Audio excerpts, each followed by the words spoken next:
असल्याचं सुद्धा त्यामुळे दिसून आलंय। दरम्यान मुसळधार पावसामुळे अनेक ठिकाणी रुळावरती पाणी साचलंय, त्यामुळे ठाण्याहून मुंबईकडे जाणाऱ्या लोकल्स जात नाहीयेत। अनेक लोकल फक्त कसाऱ्यापासून ठाणे स्टेशनपर्यंत चालवण्यात येत आहेत, त्यामुळे लोकल सेवा पूर्णपणे विस्कळीत झाली आहे। अनेकांनी अशा पद्धतीने कल्याण स्टेशनवरतीच आसरा घेतल्याचं पाहायला मिळतंय।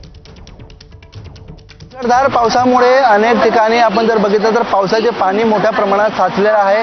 ट्रॅकवरती देखील मोठ्या प्रमाणात पाणी साचले, त्यामुळे लोकल सेवा जी आहे ती पूर्णपणे विस्कळीत झालेली आहे।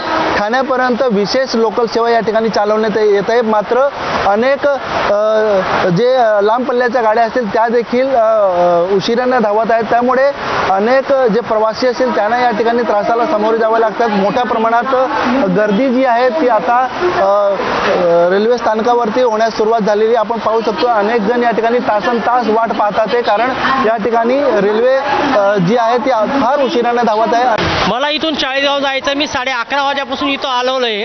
जवळपास 1 ते 1.5 तासानं संपूर्ण गाड्या या जरा लेट येत आहे। जवळपास आम्हाला रिक्षाला जवळपास 300-400 रुपये भाडं देऊन इथं यावं लागतं। जी मुंबई आपण म्हणतो ही जनतेच्या सर्वसामान्य लोकांसाठी आहे, पण आज ही संपूर्ण 2 दिवसापासून संपूर्ण मुंबई ही पाण्यानं संपूर्ण तुंबलेली आहे। म्हणून शासनानं प्रशासनानं या ठिकाणी लक्ष द्यावं आणि सर्वसामान्यांच्या ज्या समस्या आहे या सोडवाव्यात, अशा सर्वसामान्य नागरिक म्हणून मी संपूर्ण जनतेच्या वतीनं या ठिकाणी शासनाला या ठिकाणी विनंती करत आहे। कोणाला काहीही माहिती या ठिकाणी मिळत नाही की नक्की लांब पल्ल्याच्या ज्या गाड्या असतील त्या कधीपर्यंत येतील, केव्हा येतील, किती उशिराने येतील हे काही सांगता येत नाही। त्यामुळे सर्व प्रवासी जे आहेत या ठिकाणी फक्त तात्काळात वाट पाहत आहेत। अनिल वर्मा, एबीपी माझा, कल्याण।